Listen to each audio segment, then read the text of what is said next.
What's going on, guys? This is Mike over at Precision Dynamics. I'm going to show you guys how to install our crank hub so that you guys are able to do this from home, or maybe you guys are a shop or one of our dealers that are installing one of these crank hubs.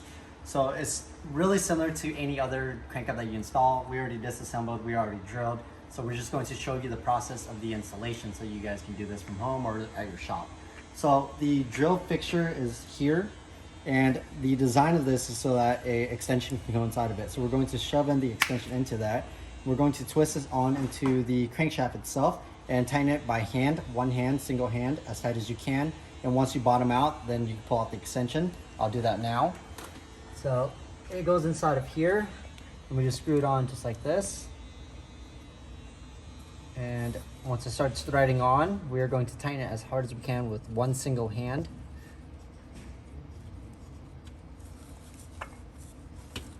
Like so, and we can pull out the extension. Now the kit comes with a drill bit. This is a 5/16 drill bit. Whether you use our drill bit or another drill bit, it's going to be all the same. So we are going to use a micrometer. We pre-mark it for you guys so you guys know exactly how deep to drill onto it. But if it does come off, or let's just say we forget, we get a micrometer, set it up to 31 millimeters, place it against the drill bit like so, and then we're going to mark the bit on the inside of it. That's going to allow us to know exactly how deep we need to drill. So once we hit this mark and you start seeing the drill fixture hit to this point, that's when you know you've gone deep enough and you can back it out. So once you back that out and then you remove the drill fixture,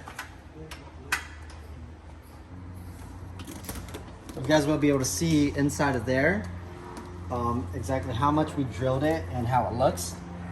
So we're going to go from the front side of the engine bay.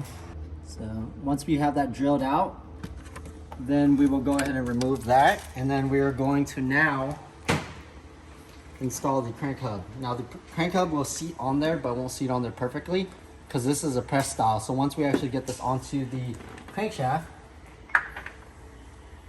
locked into place, we will utilize the original bolt that was removed from the car. We're going to tighten it on by hand. Okay, so once we have the crank hub installed and the bolt in, we're going to preload it and tighten it onto there to press it onto the crankshaft. Once we have it fully bottomed out, it shouldn't take much force at all. Tighten it basically as if you were going to torque down the crank hub. And once you do, it will press it in and shape the crank hub into the form that we need it to. Now we can back it out. As you can see, the crank hub is still on there even without the bolt. That's pressed in. So now we're going to go on this side of the engine and we're going to grab this crank bolt right here.